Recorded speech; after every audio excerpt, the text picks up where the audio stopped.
so if everyone gets your Mesillas Yesharim, I'm sure you've now got a copy right by you for now Sunday nights. A huge thank you to North End and Adas, to Edward, to the Rabbi for enabling and facilitating this opportunity that every Sunday night at 8 o'clock we can connect to the Yesharim Lutzato's Torah and we can learn. So this incredible book called Mesillas Yesharim over here. If you haven't got one yet, I highly recommend you get one.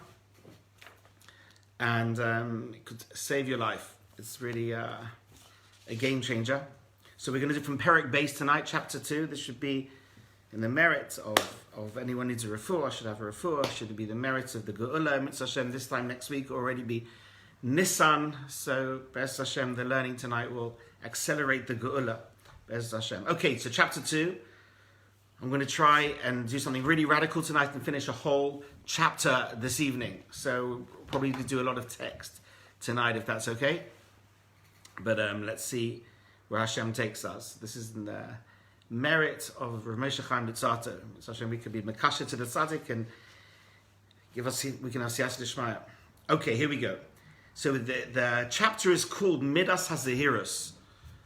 The trait of Zehirus. The trait of caution, introspection, care. So again, just to explain what Mesillas Yesharim is about, it's based from the Tana of Pinchas ben Yair, who wrote a famous brisa, which is the way to fulfill one's self-potential, the way to grow. There's a famous ladder. The first chapter was just essentially giving an introduction to what life's all about. But now we begin. Now we really begin. This is rung number 1. So, please God, when we finish the Sefer, we've got to the top rung. This is the first rung. The first rung in terms of self-growth and self-potential is called Zehirus. It's called vigilance. And I'm actually using this when I'm helping people coach, life coaching. I believe there's a kind of Jewish life coaching. I call it J-coaching. And you can use the principles of the Ramchal to really help someone fulfill their potential. And if you're interested in any coaching, then please speak to me about it. So here we go. This is the chapter of Zehirus. Hine inyan ha-Zehirus she'ha adam nisa b'masav v'binyonov. Man, or woman,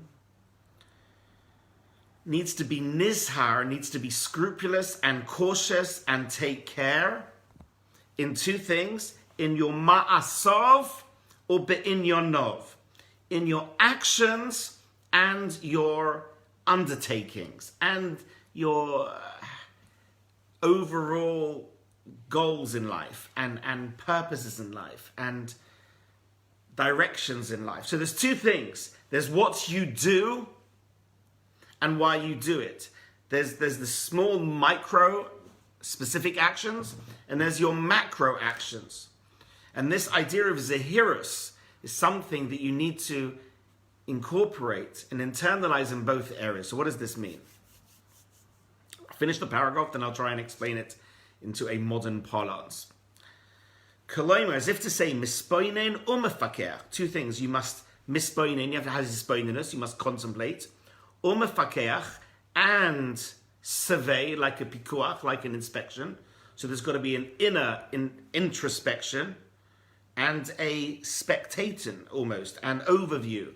And literally physically seeing, like a lifeguard is physically watching for danger. We have to know how to almost watch ourselves as we go through the day. So we have to stop and contemplate before we act. And even when we act, we should be watching our actions.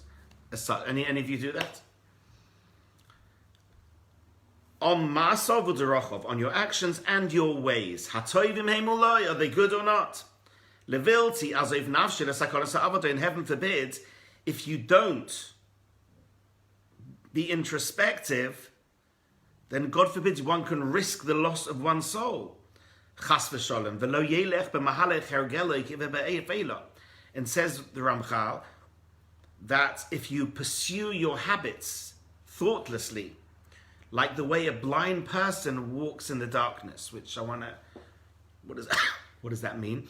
So a blind person who not only can they not see, so they, in a sense, have got physical darkness amongst them, they're actually in an outer darkness as well. There's an inner darkness and there's an outer darkness. So the way for you, my dear brothers and sisters, to spiritually grow, it's to have an inner light and an outer light. It's to have inward introspection, inward thought and analysis, and you put the light on. You make things more safe for you. It's a lot to do with safety. In schools they call things safeguarding. So this chapter, in a sense, is all about what I call spiritual safeguarding. Spiritual safeguarding. So let me explain what I believe he's the Ramchal saying for us. I think he's saying like this.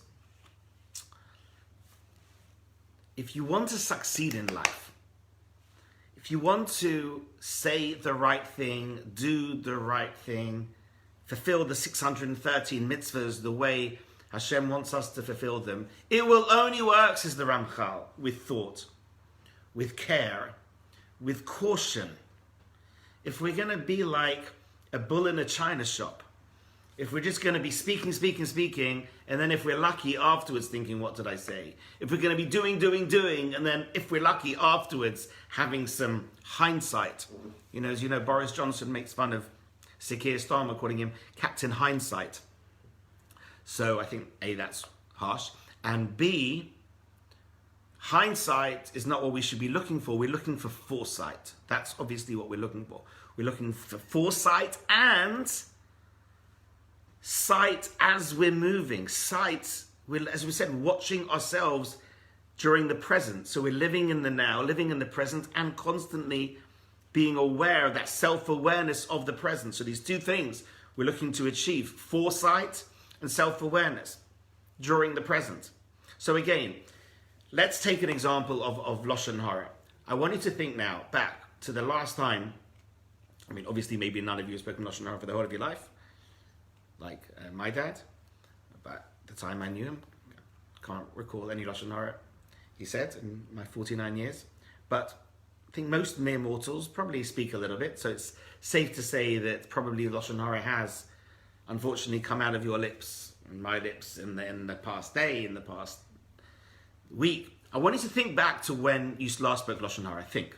You thinking? Have you got that case when you spoke Lashon Hara? Now think the following. Who was it with? When was it? What type of day? What was the scenario? Now think. How did the Yetzer Hara get you to do it? Why didn't you prevent yourself?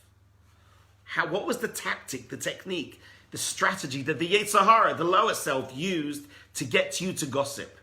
Is it you can say, I just didn't like the person, like, why not? I'll say what I want. Or was it you knew it was wrong, but it was almost like a seductive conversation. There was almost like a deliciousness to the conversation. And so what was it? What was it that stopped you? The Arizal says we've got our mouth and our teeth to try and protect us from our peh. It's coming up to Pesach, the power of the mouth. The Arizal says the mouth is the whole energy of Pesach, which means the opening of the mouth in a sense. The koyach of the peh. So it's critical to use our mouth for good. And the way we use it for good is to think before we speak. Now, so when we didn't think before we speak, or God forbid we thought before we spoke, but we sinned, we've now got to think, how can I prevent that from happening next time? What strategy must I implement to ensure that my Yetzer Hara doesn't get me again? So you could say it's with a certain chaver, a certain family member you're with, and they always bring the worst out of you. And then I'd say, so now you need a tactic. What are you going to do next time? Are you going to just try and change the conversation? How will that work if you change the conversation when everyone wants to gossip? Will it even, as the Chofetz Chaim says, you've got to be careful. Sometimes it can be counterproductive, and then they can even get more zealous about speaking the Lashon Hara. So you've now got to think, what's a good technique? Sometimes you literally have to leave the room. I'm sorry to say, you have to leave the room.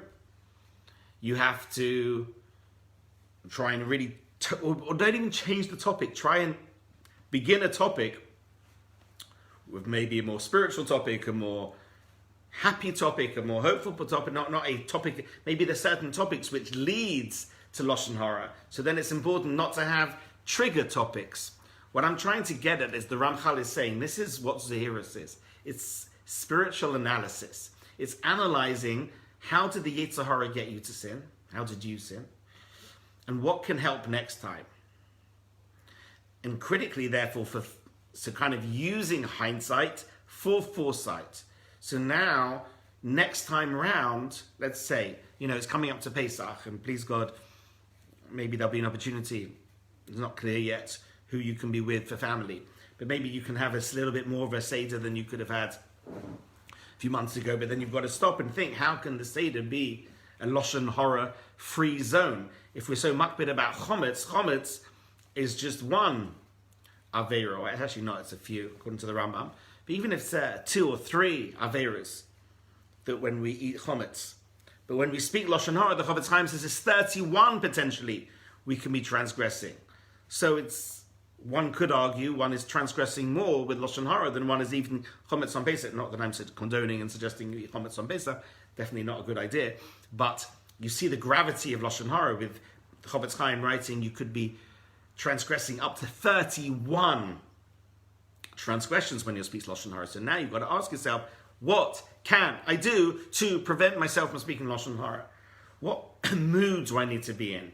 Maybe you need to learn a bit more, pray a bit more, give a bit more tzedakah, learn the laws of Chofetz Chaim, the Lashon Hara. But essentially, every sin will have its own strategy of how you don't do the Aveira. And it's not just about preventing the sins, it's about doing the mitzvahs. So then you need the same level of Zehirus when it comes to, for example, giving tzedakah. How can I give tzedakah better? Am I giving it enough? How can I do it in a more cheerful, more appreciative way? And can I maybe fulfill the Rambam's higher levels of giving tzedakah, of trying to give people their dignity and trying to give people jobs? Can I do things in a more anonymous way? So every mitzvah also is my tefillin up to scratch. Can I do a higher level of tefillin? We're going to be coming up to matzah. Can maybe people who haven't had shmura matzahs before, this year you try and have shmura matzahs, because the Torah says that on the night that you have the Erev Teichlu matzahs, on the 15th of Nisan, it should be very high caliber matzahs, which was baked for the sake of Seder night. And most people don't know that. If you just go and buy your general Tesco matzahs, then, which are obviously Rakuzan's one, the kosher Tesco matzahs, but it's not shmura matzahs, then we haven't fulfilled the mitzvah of shmura matzah. So we always need to look to upgrade our game. So we upgrade our game vis-a-vis mitzvahs, vis-a-vis, can we honor our parents any better? Can we keep Shabbos better? Can we keep kosher better? Can we be more cheerful better? All the positive mitzvahs. And at the same time, we're also trying to guard against the 365 mitzvahs. Now, I think a lot of people misunderstand Zehirus. And they look at Zehirus as being something very, almost like I'm scared to do an Aveira. I'm scared. It's like there's a dangerous road. So I have to be very, very careful to cross the road. And it can come from a place of what we call Gvura.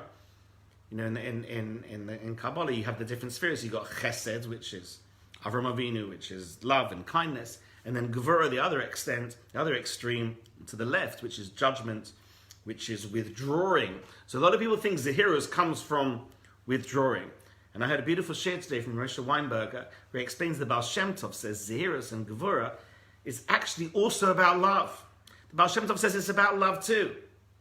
Meaning that we are safeguarding because we love Hashem. We're safeguarding because we love Hashem's mitzvahs. We're safeguarding because we love each other.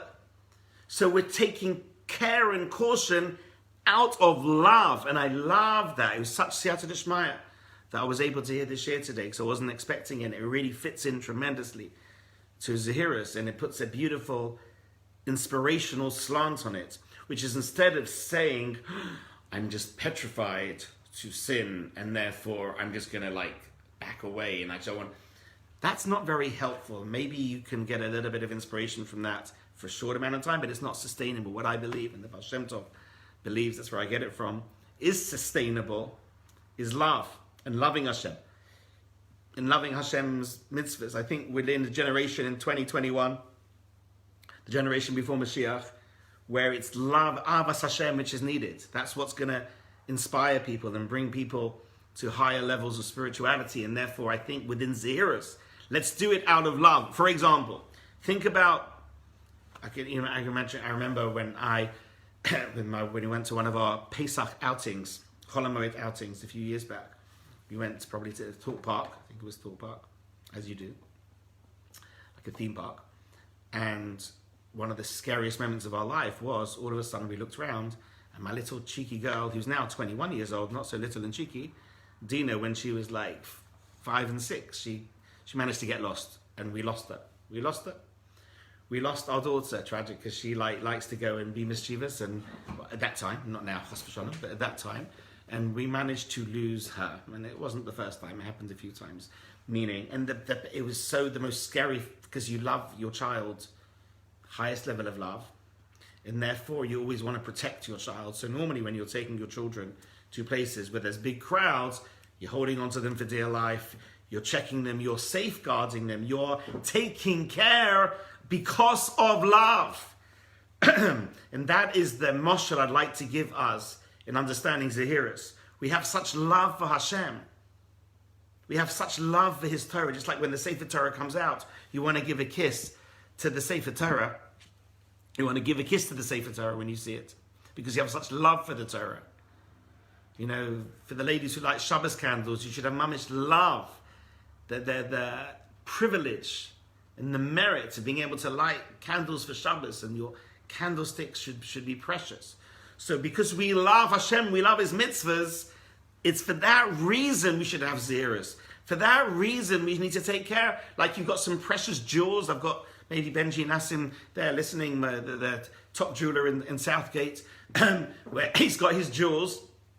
Any very expensive jewels, you take care, you put it in a safe, it's protected, because that which you love, you take care of, and therefore definitely your children, and that's a beautiful way, I believe, that we can look at the 613 mitzvahs, that each mitzvah is this precious diamond that we need to take care of.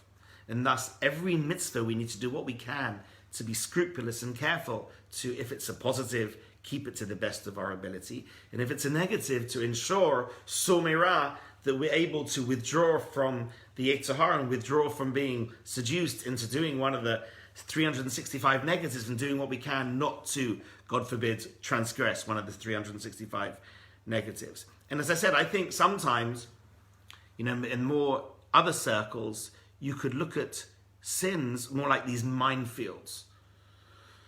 And the mashal you might have got a few years ago is be careful not to land on these mines, because, and it's true, if you go and eat chometz on Pesach, it's really, really bad news for your soul. The Torah says it's kores. The Torah says, God forbid, whatever this means, we're cut off from the Jewish people in the next world, chas v'shalom, if we eat bread on Pesach. So really, eating bread on Pesach is a minefield. That's why we need to be very much meticulous now to be cleaning up for chometz, to be doing whatever we can to ensure there's no chometz in the house when Pesach comes, which is going to be even more complicated this year because you've got Shabbos just before Pesach. So if anybody is unsure how to do it, please speak to me,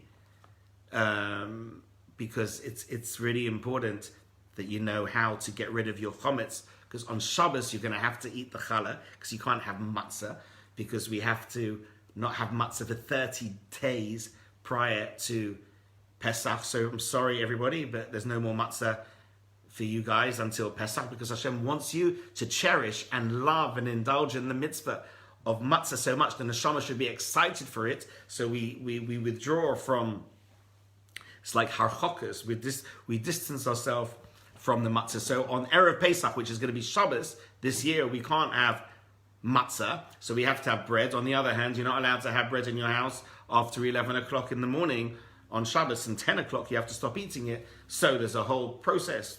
Please God, you know, if you want to know, come speak to me, speak to your local rabbi to work out what to do. Essentially, you have a small, maybe pita bread where there's no crumbs, and then if there's any crumbs left over, you flush it down the toilet. That really is going to be the best way to do the getting rid of the chometz on Shabbos. Obviously, no bonfires Shabbos morning. You make the biur chometz going to be on Friday morning. At any rate, let's go on. So this is the introduction to this chapter called Zehirus. We have to take care. And God forbid, like many people were just randomly going from one sin to another sin to another sin without any thought or care or caution in the world. That's as the Ramchal says. It's like a blind person in the darkness. Next paragraph, everybody. Have a look. This is surely something that's dictated by common sense. I'm going to say it in English, it's going to be easier. It's conceivable that when a person has sufficient knowledge and understanding to save himself and avoid the loss of his soul, he should willingly close his eyes to his own salvation. There is nothing as baseless and foolish as this. If you're in the sea and there's sharks around, you're not just going to be, hey, let's just swim wherever. You're going to be super careful. Super careful.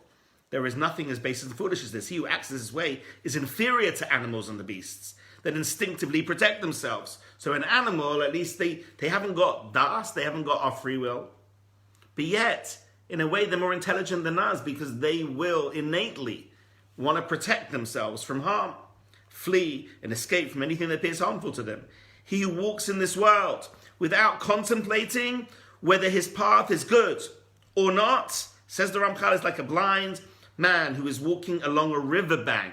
So we have these two metaphors now. So it's a blind person in the darkness and now a blind person by a riverbank where, God forbid, he could fall in and drown. He's in grave danger and more likely to come to harm than to be saved.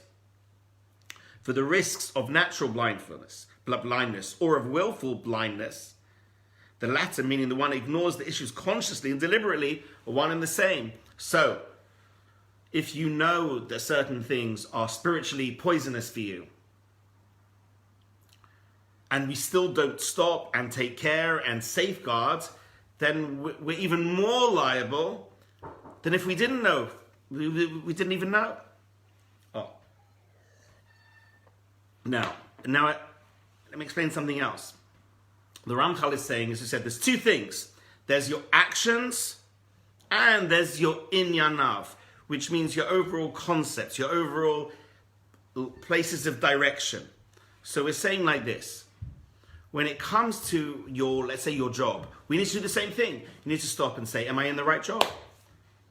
Am I making a Kiddush Hashem from this job? Is it bringing me joy?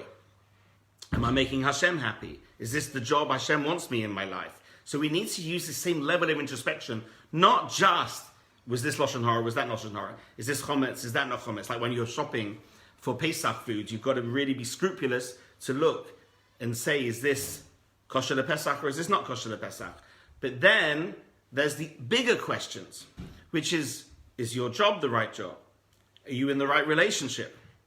Are you living in the right house? Are you living in the right country?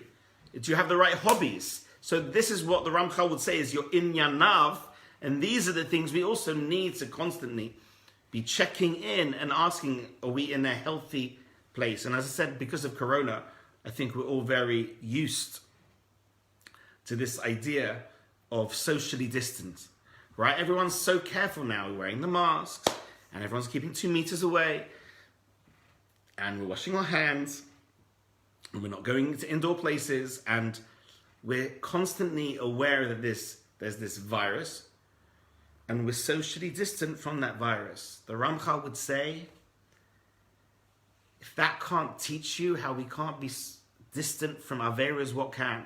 So now, I believe the Ramchal would say, we've learned mamish this year how to be spiritually, I would call it sin distance. Instead of social distancing, sin distancing. Right? So when there's an Avera, when there's something which is lethal, when there's something which is toxic, when there's something which is going to bring you down either to commit one of the 365 Averas or not to fulfill one of the 248 positive mitzvahs, we need to be distant from the triggers. And from, maybe you'll have certain people in your life that they bring you spiritually down. They really, really bring you down. So then you have to learn how to have at least a 2 meter gap from them. It's kind of being metaphoric, but I think you know what I'm saying. That the social distancing we've learned during this pandemic, I think it's a great example of Zahirus. Now we just need to superimpose that within our spirituality. And I think the Ramchal would be very happy with that. So now, third paragraph, says the Ramchal, Yirmiyahu himself, the prophet Jeremiah, so he bemoaned the evils of his generation, among whom this affliction was like a plague. So it's not the first time. In other words, this is the way the Yetzer Hara gets us to sin all the way through the years. So Yirmiyahu, so we're talking about in the time of the first Beis HaMikdash, the first temple, where he could foresee tragically the destruction of the first temple, and he himself wrote Eicha Lamentations even way before it actually happened. He wrote it through prophecy, and therefore he was able to try and warn the Jewish people, Am Yisrael. And he said this was the problem. They paid no heed to their actions, as the Ramchal, and they failed to consider whether they should embrace them or flee from them. And he said in reference to them in chapter 8, verse 6, Hale osois ein ish nichom al ra'osoi lema ma'asisi. No man feels even remorse for his wickedness, saying, what have I done? As one person, they rush to stay their course like a horse, charging headlong into battle. Think about society. Think about when society are failing and spiritually being corrupt, how they're rushing into sin, rushing into chaos, rushing into catastrophe. In other words, they were constantly, this is the time in the first temple. Can you imagine what Yirmiyahu Novi would say now? Gewalt. In other words, they were constantly propelled towards by their impulsiveness of their habits and their ways. Isn't that interesting? So on one hand, we say to be impulsive is good. When isn't being impulsive good? Very much when there's an opportunity for a mitzvah. When a mitzvah comes, don't delay on the mitzvah. Al tach mitzeno. Don't delay that when the mitzvah comes. And we're going to learn about it. It's going to be the next rung, as Hashem, on Zerizas. But, so sometimes you've got to be impulsive and passionate and enthusiastic. However, when the Yetzer Hara is around, when there's an opportunity to do a big sin, that's when you need to stop. And that's why, for example, when's the last time you felt anger? Hopefully you're not feeling it since the past 30 minutes. When's the last time you felt anger? Surely the best way when you're angry is just to count to 10, not to respond, and not to interact and want to have it out when you're angry. The worst thing you can do. They say this ridiculous statement, never when you're with your marriage partner, never go to bed on an argument. I personally think it's nonsense, because if one of you are angry, that is not the right time to talk it out. I definitely think dafka sleep on it. Calm down. When you're both calm, then have a good discussion. What happened? Where did it go wrong? I think we have much more clarity of mind when there's no anger. But what I'm getting at is when you're feeling angry, that is not the time then to be impulsive and then to speak. When there's an opportunity for an Aveira, the Yetzer Hara is just going to want you to jump into that Aveira without thinking. Those moments are so critical. And with Hashem's help, you need to learn how to, when the Yetzer Hara is just trying to seduce you into an Aveira, just to stop. Just stop. Just think, is this what Hashem wants? How can I run the other way? How can I start saying Shema? The Gemara says, Mashchei lebeis hamedrash, just start learning Torah, or whatever it needs. You need to do, whatever the problem is, you need to have a strategy how to stop yourself from falling into Aveira. And the Yirmiyahu is saying the reason why the Bayis Rishon was destroyed, one of the triggers, was people weren't stopping to think. People were just rushing headlong into Aveiras, tragically, without examining their conduct. And as a result, they fell into wrongdoing without even being aware of it. I believe there are things we do that we don't even realize we're breaking the Torah. We don't even realize we're harming. We don't even realize we're upsetting our friends. I bet there's some of you who think you're like a really good friend, but actually there's certain thing you do which actually cause your friends or loved ones some pain. But by thinking, by introspection, by really stepping back and coming out of our ego and thinking through, we can really help people through this tactic. Let's continue. This is surely one of the shrewd ploys of all the Yetzer Hara, which relentlessly labors to burden the hearts of people until they are left with no spare moment, either taken to contemplate or to observe the path they're taking. For it knows that if they would only minimally devote attention to their ways, they would no doubt immediately begin to regret their deeds. And this regret would intensify until they would abandon sin altogether. So the Yetzer Hara's tactic more than anything is like, don't listen to Rabbi Hill's Mesillas Yesharim, don't learn books like this, don't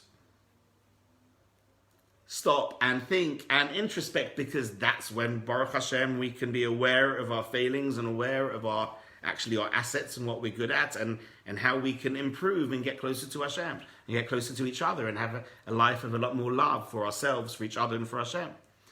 But unfortunately, the Yetzer Hara is way too clever, and the Yetzer Hara is keeping you busy. Anything but here. It's actually a miracle. It's a nes nigla. It's a revealed miracle that you're actually listening to this share now. A miracle. Because in a life in 2021, when there's so many distractions, never more than ever, because from the phone, even your phone isn't, the phone used to be a device where you could communicate with people that need to be communicated with. But now the phone is, your whole social scene is on your phone. Now, Baruch Hashem, we're using it for good, but mostly the social scene is going to be used just to keep you busy. The Yetzer Hara, more than anything, first and foremost, wants just to keep you occupied, preoccupied, and then it gets you. Because when you're so busy, you haven't got time to think. You haven't got time to breathe. You haven't got time to use your brain and just check, am I doing the right thing? So people binge watch from Netflix. Even when you drive a car, God forbid someone actually just drives the car. No, we have to drive the car, have the radio, and I'm sure there's TV screens in people's cars now, and they've probably got their Facebook on, and their social media on, and their music on, and how is it possible you can even drive? Because someone's doing like 5 things at once when they drive. Because the Yetzer Hara doesn't want you to have peace. It doesn't want you just to clear your mind. One of the most important areas of spirituality is to learn how to clear your mind, kind of meditate, have clarity. Because then you have clarity. When you clear, then you get to clarity. And really that's why the Gemara in Brachos explains before we daven, they have an hour's time just to clear your mind. And then an hour to daven. And then an hour to come back down. And now if we do like half an hour davening, that's already, whoa, too much. Like, come on already, yalla, we've got more to do. And I have tragically seen sometimes when even people at shul, they do have their phone out and they're on their things and they're sending people texts. And I'm sure, yes, Rabbi gives benefit of the doubt and they're all doing tremendous mitzvahs. And maybe they're texting Hashem, could be, they're WhatsApping Hashem, could be, but maybe they're not. And the point is this an addiction? The phone has become an addiction. Or being preoccupied with nonsense is an addiction. And now we're learning why it's an addiction. Because the Yetzer Hara wants you to be addicted to nonsense, to be addicted just to be busy. Because when you're busy, you haven't got time for Hashem. When you're busy, you haven't got time for Zehiras. You haven't got time to contemplate. You haven't got time to deliberate. That's the Yetzer Hara's big master plan, which he's succeeding in this area more than any time in history. And now you'll see a few great masters of illusion and great masters of Ra use the same tactic. We'll start with Paro. So Paro, Rabbi Dessler says the word Paro, and obviously coming to Pesach now, it's relevant. Paro wasn't just a king called Pharaoh. He spiritually was playing a spiritual role. Comes from the word parua, says Rabbi Dessler, which means to reveal. He was the revealer of tumah. He was the revealer of impurity. Paro's job was to take the Jewish people. And there are 15 million of us at the end, because only 3 million went out, and we're taught that was only 20%. So if my maths is right, there was 15 million Jews in Egypt, and his job was to go and spiritually destroy us. Marry us, God forbid, to tumah, to impurity, to impurify us. And what's the tactic that Paro used in Egypt over 3,300 years ago? What's the tactic he used? This very tactic. Tichbat ha'avoida al hanoshim v'yasuva, said Paro to the astrologer, to his workers and astrologers. The work shall be made harder for the men, so they shall be so busy doing it, and they won't have time to talk. Isn't that amazing? Paro understood he was a giant of the Yetzer Hara. Paro. He was the purveyor, the CEO of Ra, in a sense. The whole scene of Moshe Rabbeinu coming and proving to him there's Hashem by putting the stick and then it becoming a snake. And then Paro says, really? You're selling ice to an Eskimo? You're selling those magic tricks to me? Are you joking? We invented these tricks. I've got even the school kids can throw their sticks and it becomes snakes. Why? Because Paro's job was to be Megala the Yetzer Hara, was witchcraft, was tumah. What he didn't realize was Moshe said, no, I know that's you, but I've got your number, Paro. We're going to overcome you. We're going to defeat you. Yetzer Tov defeats the Yetzer Hara. And now my staff, my matzeh, which resembles the connection to Hashem, that straightness, Yesharim, the straight. The Nochosh represents the witchcraft, the Nichosh, a lack of straightness, let's call it. So my matzeh beats your snakes. That's what Moshe Rabbeinu is saying. I've got your number. But you have to understand, Paro wasn't just a leader in history. He was a spiritual puppet that Hashem put there to tempt us, to harm us, to put us through the spiritual mill. Why?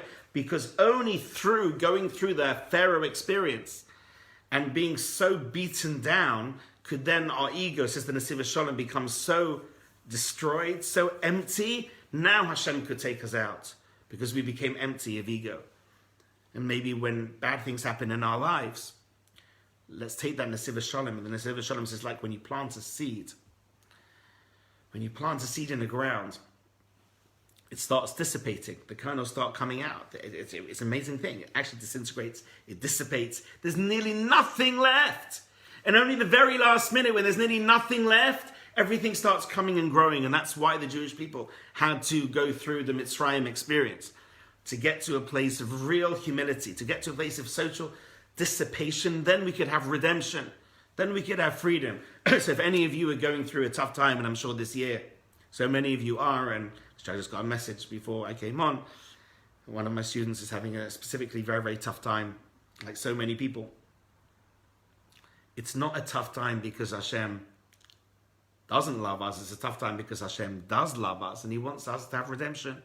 And redemption's around the corner, and the Geula's around the corner. Geula is essentially to be Megalei the Aleph, to reveal the Aleph. Geula means from like we had Megillas Esther, revelation, but it's Geula, it's the revelation of the Aleph, revelation of the oneness, revelation of God, revelation of your soul. To reveal your soul, sometimes we have to go through a lot of hardships, a lot of challenges, a lot of darkness before we can appreciate the light and see the light. And I can speak from personal experience and some of the challenges I've had when it really humbles you, when you get to a place of genuine humility, then greatness can come out afterwards. Then Hashem can really take you to a much higher level after you've really learned the lesson of humility. So what I'm getting at is Pesach, whereas Paro's role was using this very same technique. Work will set you free. It's exactly the same technique that Adolf Hitler, may his name be desecrated, used. Very same technique the Nazis used. They kept us busy in Auschwitz, kept us so busy, just kept us busy. Because they knew if they would keep us busy, we wouldn't have time to rebel, we wouldn't have time to think, we wouldn't have time to want to be close to Hashem. So they could just get us busy, keep us busy, and that would wear us down. And you know what? Instead of Nazi Germany doing it, instead of Paro doing it, the internet's doing it now, social media's doing it now, our addictions to our iPhones are doing it now, our addiction to entertainment at times can be doing it now. We're just busy for the sake of busyness. And I want you to think, start doing what's called a cheshbon hanefesh. The end of the day, how much screen time have you used? Now again, if you're learning Torah with your phone, please stay where you are, right? Because that's a mitzvah.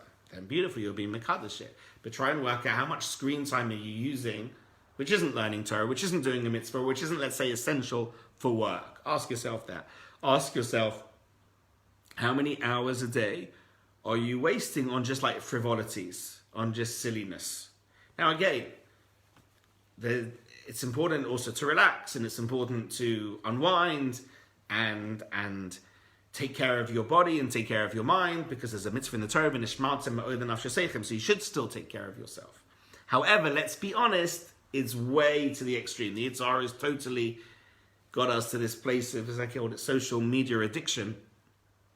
We literally, some of my students, I'm just trying to say, even just like an hour a day, have your phone away. Even going to shul, try and not have your phone when you go to shul. You're going for a nice little walk, try not to have your phone. Just enjoy Hashem's world. Just see the beautiful world that Hashem's created. Just connect. Why do we always have to have our phone with us the whole time? And you're saying it because of danger. I don't believe so. For most people, I think it's the spiritual danger that the Yetzer Hara wants us just to keep our phone on us, because then we're going to be distracted from doing what really counts, which is our relationship with Hashem, our relationship with others. How many people do I see? I do shidduchim, Baruch Hashem. But then I see people like pre-corona at a restaurant. Finally, it's taken them so long to go on a date. They've been doing anything they can to go on a date. And what happens? They've got their phones out.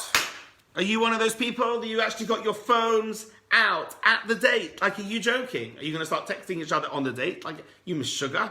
Like, put your phone away.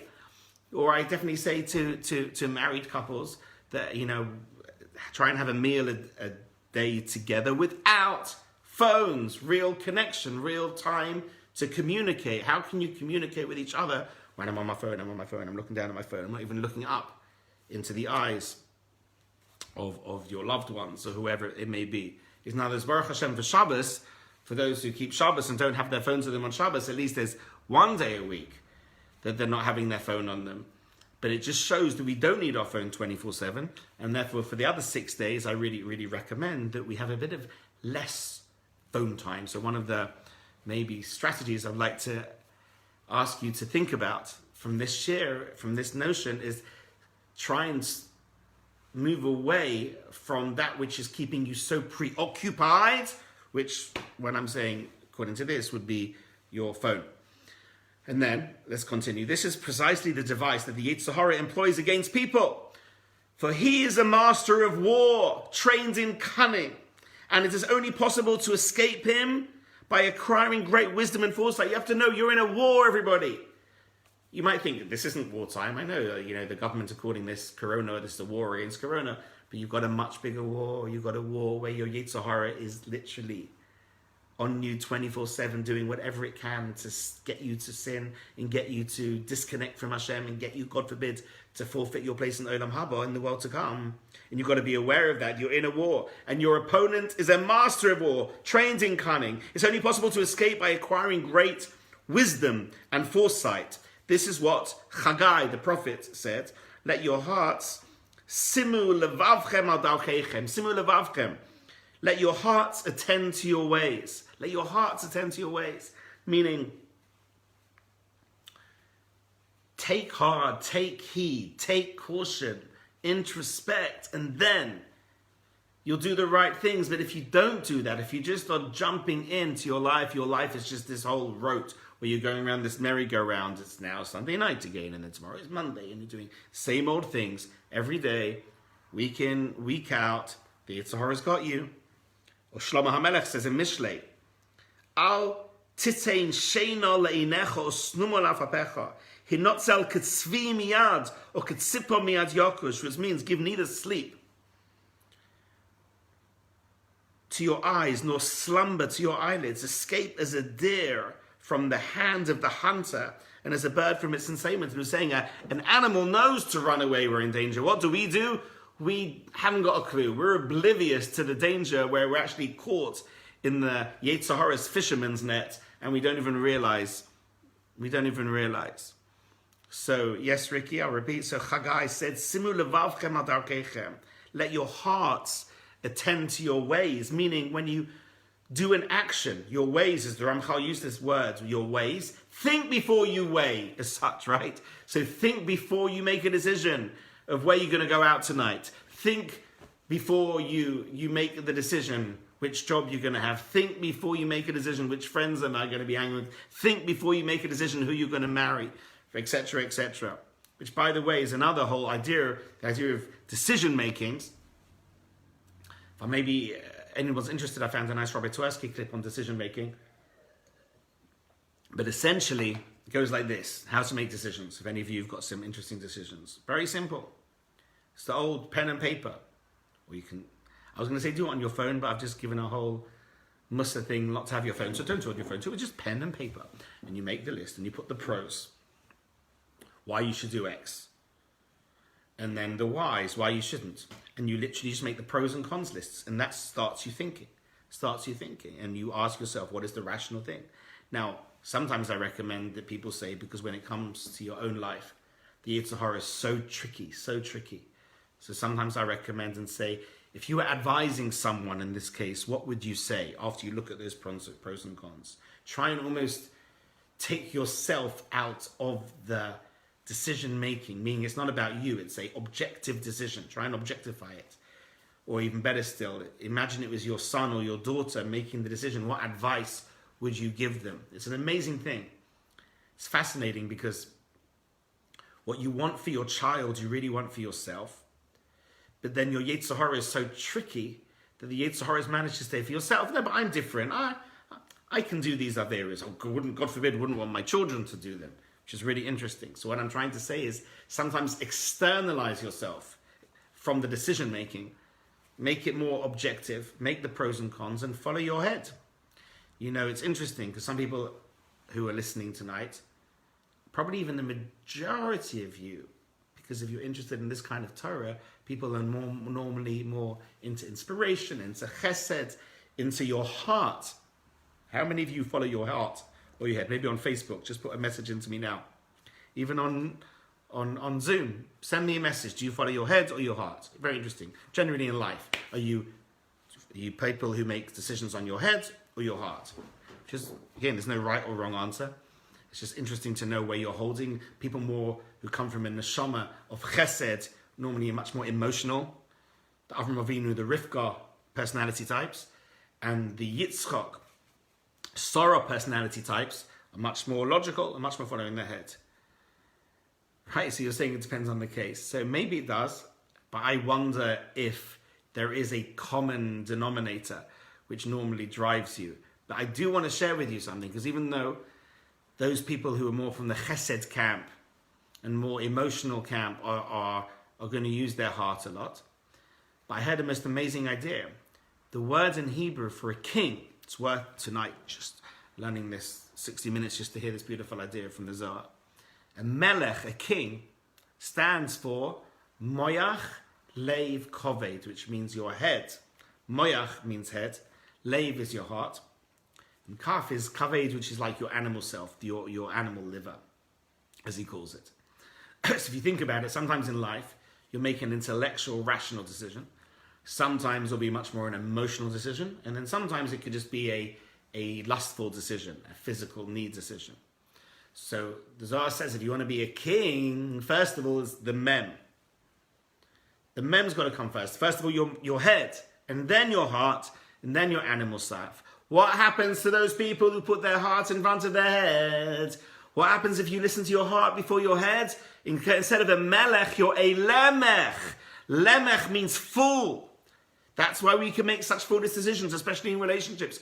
A lot of people, like, they feel something, but actually objectively, and people are saying, what are you doing? This is really, really bad news. You're not going to be happy with each other, but then you follow your heart and you end up crying, you end up in tears, and you end up in a disastrous place, because that's a lemech, that's a fool. And then even worse, if you are someone who first and foremost follows your animal self, and then your heart, and then your head, that's kalei, which means carnage, destruction. Some people who are now probably in rehab centers and in all sorts of absolute despair can be sometimes when they're just following their animal side first, and then their heart and their brain is like the last thing. So definitely this is the chapter of following your head, and your heart should really be spoken to You should have a communication with your heart and just say, heart, what do you want? But within the context of now you know what your head wants.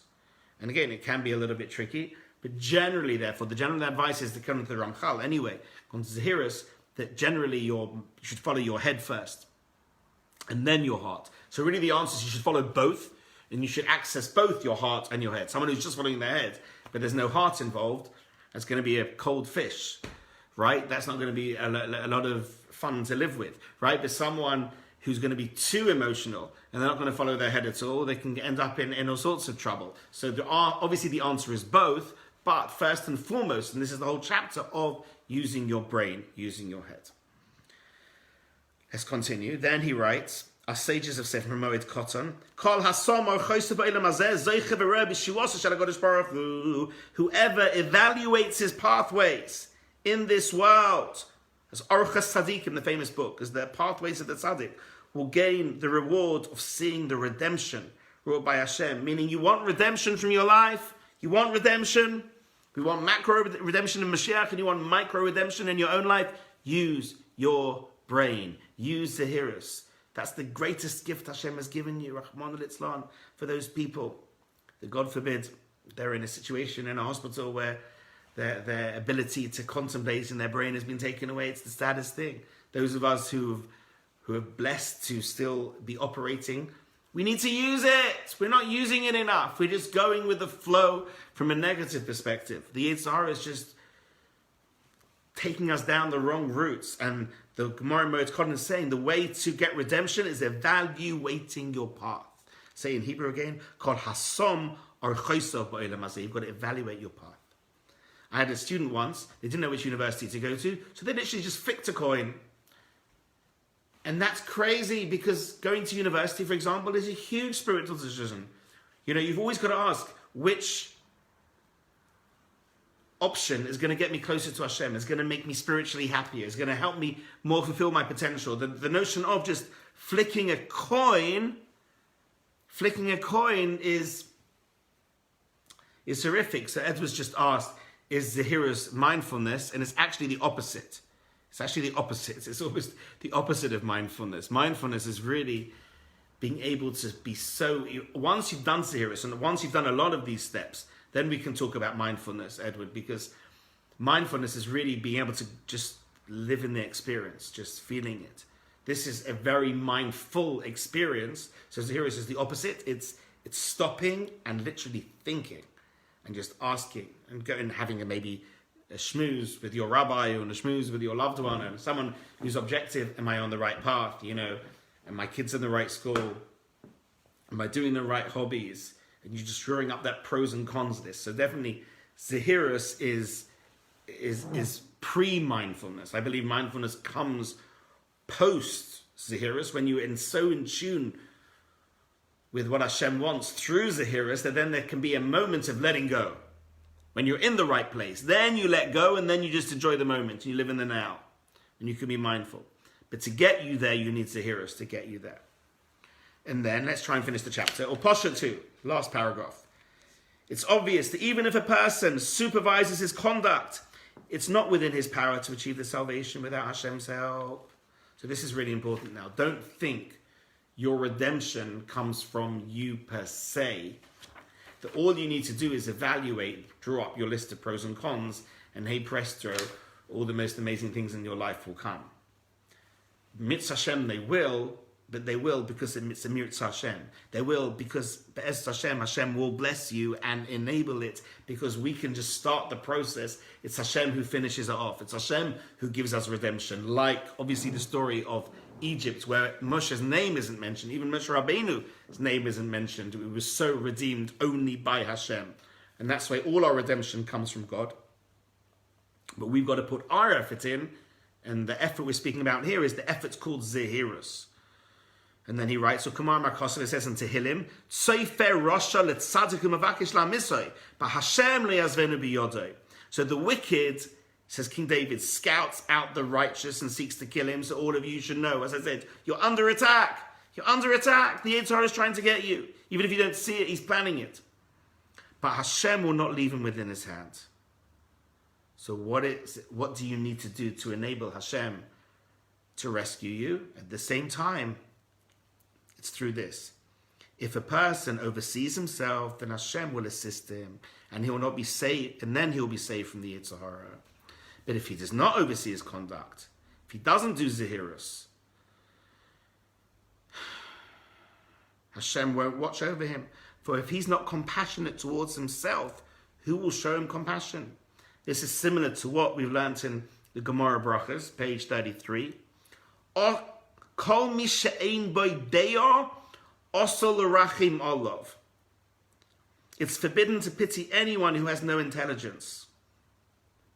Which is a bit harsh, it sounds, but I'll explain to you in a minute. Oso l'rachim olav. Because if you know, that's always the joke, right? How many psychiatrists does it take to change a light bulb? And the answer, it doesn't matter, but the light bulb's got to want to change. Meaning you've got to want to, sorry for that, by the way, you've got to want to get help. And then Hashem can help you. But if you don't want to get help, if you're not looking to help yourself, if you're not giving yourself that compassion, that love, if you're not looking to redeem yourself, Hashem can't redeem you. That's the nicest way of putting it. There was a case I had a few years back in the community. It was one of our students got into drugs in a really bad way and got connected to a dealer. And we tried everything. And then one of her friends said that only we need like an emergency procedure, and they felt her life was in danger, and they actually came and they literally, someone went and got the dealer to be distracted, and then they took her in the car and they kind of in a way rescued her, put her in the car and took her straight into rehab. But the problem is she didn't really want to go into rehab, so at an early stage she jumped out of the window in rehab, and the dealer she managed to get a phone, and the dealer came to pick her up again, because at that point she didn't want to help. So that's the idea of, not just is it forbidden to show compassion, it's not going to be about, it's going to be futile, it's going to be no point, because until that person really wants help, until that person wants redemption, even Hashem can't redeem them, which is a very incredible thing to say. But that's what we're learning here. Hashem's not going to redeem you until you want to yourself, because really everything's a shadow, everything's a mirror. You have emunah, Hashem can then come to your rescue. You want to be happy, Hashem can make you happy, but you've got to want it first. And then you've got this final line. Because if I'm not for myself, who will be for me? Meaning Hashem can't redeem you till you want to redeem yourself. Only when you want to redeem yourself. Only when you have said, Hashem, I need your help me, and then you're helping yourself through Zahirus, then Hashem can come and take you out of your own personal Egypt. So thank you so much for joining with me to learn this beautiful chapter tonight. I'm happy to take a few questions if anybody has any questions, but that's like, it's a wrap, as they say in certain bakeries and in Hollywood. Any questions? Any of you got any questions? Happy to take a question. And if you're going to go, take care, bracha v'atzlacha, and I look forward to seeing you next Sunday night at 8 o'clock with Hashem's help. Thank you so much for joining, really appreciate it. Okay, thank you very, very much. Pleasure, have a good night. Thank you. Pleasure, thanks Laura, thanks Laura for joining. Thank you. Thank you for coming, Susan. So any questions on Facebook? My Zoom are zooming out of Zoom. Facebook is still holding on. Any questions from my Facebook crew? Anyone? Okay, lots of love. Take care. So next for Facebook, please tune in tomorrow night. We're doing a special one-off tomorrow night on the power of gratitude with a really great organization called HOD. Tomorrow night at 8:30 on Facebook. So please tune in for 8:30. And then Wednesday night, we're going to do a really deep share called On the Evil Eye, on the Ein Hara, this Wednesday night. It's going to be super spooky and powerful and cool. And wish you well. Ricky, you're awesome. Thank you so much for joining. You are now a reg. You are now officially a reg of Rabbi Hill. So welcome to the family. God bless everybody. See you tomorrow, I hope, 8:30 on Facebook. God bless.